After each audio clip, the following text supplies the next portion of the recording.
Mana bu videomizning ikkinchi qismi. Ancha pastroqni video olayotganda biz tepaga chiqdik.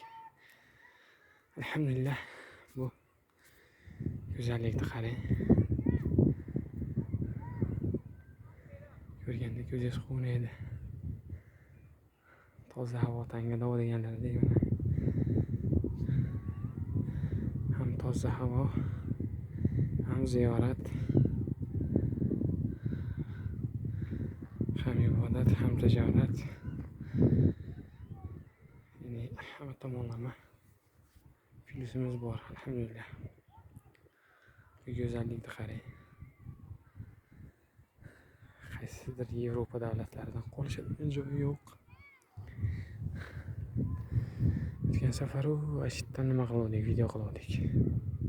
Ko'rinayotgan bo'lsa, mana Ashitlardan. Nasib qildi Alloh taolo bu yoqdan video qilyapti, o'sha ro'parasidan.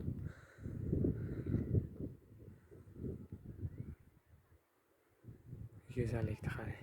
Bepoyon go'zallik deydi. Jannat bog'laridan bir namuna.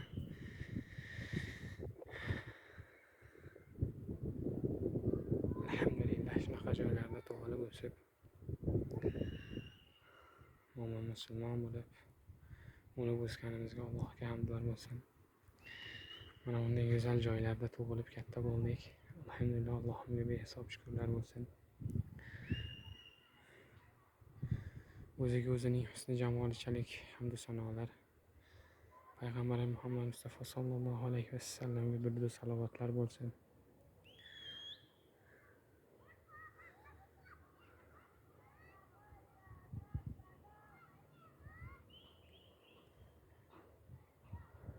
Go'zallikni qarang, har ko'rganingizda o'zingizga jannatni eslataverasiz. Bu go'zallikni qarang. O'tgan dunyoni haligi yuguridan ozgina chekkaga qochib masjidimdek ko'rib tafakkur qilsangiz maza qilasiz. Qarang.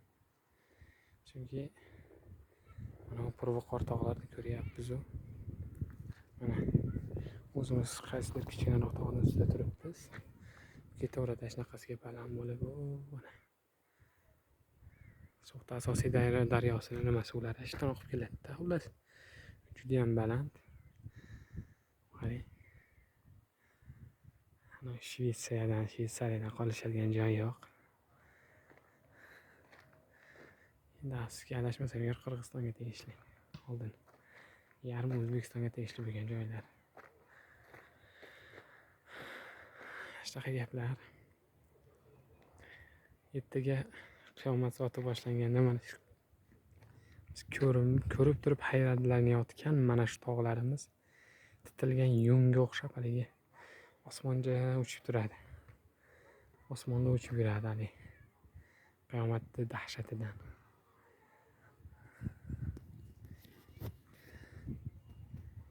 Endi mana shu dunyo uchun, bir parcha dunyo uchun nimalardan voz kechib nimalar qilyapmiz o'zimiz bilamiz. Hali o'zimizdan o'tganini o'zimiz bilamiz. To'g'ri?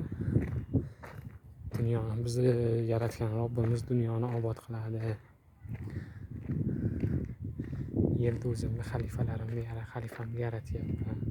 Yer yuzini obod qiladi, go'zal qiladi deb farishtalar yer yuzida fisq fasod qiladigan, gunoh amallar qiladigan bandangni yaratyapsanmi degan paytda sizlar bilmaysizlar.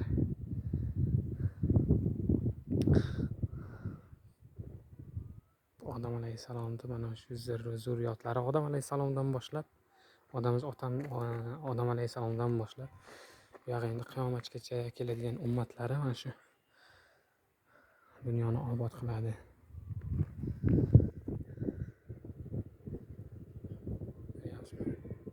Alhamdulillah. Qayerdaki azonda ovozi yangrasa, undan-da go'zalroq nima joy yo'q biz uchun. Chunki qalblar taskin topadi Allohning zikri bilan, Allohning kalomi bilan. Qarang. Aslida noto'g'ri azon aytayotgan paytda gapirayotganim, lekin eshitayotgan paytda maza qilyapman. Alhamdulillah. Bunaqa masjidlarda sanoqi ko'paysin. Masjid yo'q qishloqlarimiz bor, ya'ni masjidning o'zi bor, lekin ishlamaydi. Hujjatlari joyida bas. Allohning himmati bilan, Allohning izni bilan bir ozgina mushkullarni oson qilib mana shu so'q diyorlarimizda ba'zi qishloqlarda masjid bor. Juda ham shunaqa qilib go'zal qilib qurilgan masjidlar bor, lekin hujjati yo'qligi sababli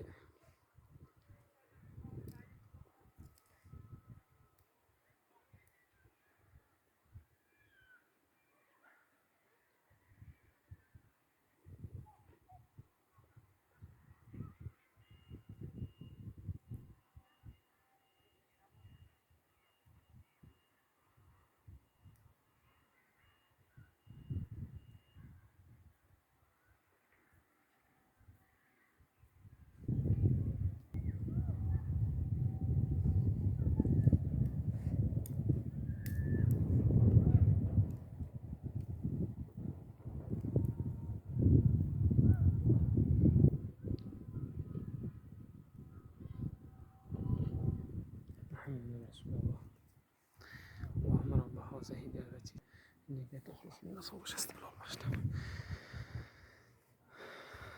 Xullas shu hujjatlarida kamchilik borligi sababli xullas ochishlarga qo'yib berishmayapti-da xullas. Ruxsat yo'q. Men necha yildan beri bilaman.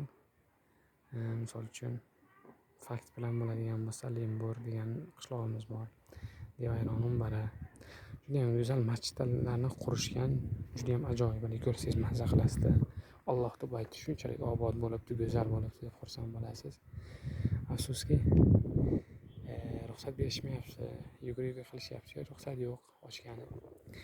Endi ochgani yaxshida, azonni ovozi yangrasa, o'sha qishloqda baraka bo'ladi. Allohning nuri yog'iladi. Barakot yog'iladi. Azon chaqirilmagan joy bamisolali cho'lga o'xshatsak bo'laveradi-da, lekin azon chaqiriladigan joyda mana jannat bog'laridan bir parcha mana atrofda go'zalligini ko'ryapsizmi? Allohning nuri barakasi yog'ilaveradi-da. Qayerdaki azon ovozi yangrasa. Endi duolarda doim eslab turamiz. Kimdir shu videoni ko'rsa duolarda eslab tursin. Mana o'sha uchta qishlog'imizga o'xshagan qishloqlarimiz juda ko'p. Mana o'sha joylarda masjidlariga ochishga ruxsat berishsin inshaalloh. O'sha joyda qishloqda aholisi atrofga kelib juma o'qishadi. Endi umuman musulmon yurtlarida masjidni kamligi yo bo'lmasligi ozgina uyatli holat. Endi masjid qanchalik ko'p bo'lsa yaxshi bo'lardi. Har bitta qishloqda bo'lgani yaxshida. Insonlar o'zini fitratini unutmaydi. Ya'ni o'zini qanchalik mo'min musulmon ekanligini yoshlar ko'rib, o'sha yerda kattalarni ko'rib o'rganadi. Ibodatni, bandachilikni, qulchilikni qanaqaligini, Allohga qulchilikni qanaqa ekanligini ko'rib, o'rganib, keyinchalik o'shanga amal qilishadi. O'zini qadriyatlarini yo'qotmaydi. O'zini qadriyati, ma'naviyati, ma'rifatiga ega bo'lgan millatni uncha insonlar ham, tashkilotlar ham, g'ayri dinlar ham yo'ldan ozdira olmaydi, ish qilib. Bizda negadir ozgina qo'rqishadi dindorlaridan. Aslida meni fikrim shu, qo'yib berish kerak, chiroyli qilib arab tili o'qitadigan joylarni ochish kerak. Arab tilidan dars olish kerak. Masjidlarga ham bir ruxsat berish kerak, o'sha yerlarda yoshlarni o'qitsin, halol haromni o'rgatsin, gunoh amallarni o'rgatsin. Vatanga bo'lgan mehr muhabbat tuyg'ularni to'g'ri shakllantirsa, ya'ni diniy aqidaparastlarga qarshi immunitetni shakllantirishsa, hozirdan yoshligidan shakllantirsa, keyin ularda immuniteti bor, qarshi kurashaveradi-da. Kimdir kelib qanaqadir aqidaparastlarga qo'shilmaydi. O'zida immunitet bor.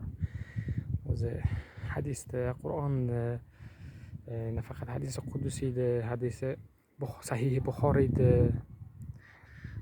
shu buyuk ammo allomalarimiz, imomlarimiz bor. O'shalarda, misol uchun Buxoriy, Termiziy, juda ham ko'p bunaqa ulamolarimiz, ana shu ulamolarimizni kitoblarini o'qitib, hadislarini o'qitib, chiroyli qilib, Qur'ondan go'zal bir ta'lim berishsa, ularda hali bilim shakllanadi-da, boshqa aqidaparastlarga nisbatan immunitet hosil qiladi. Hech kim yo'ldan ozdira olmaydi.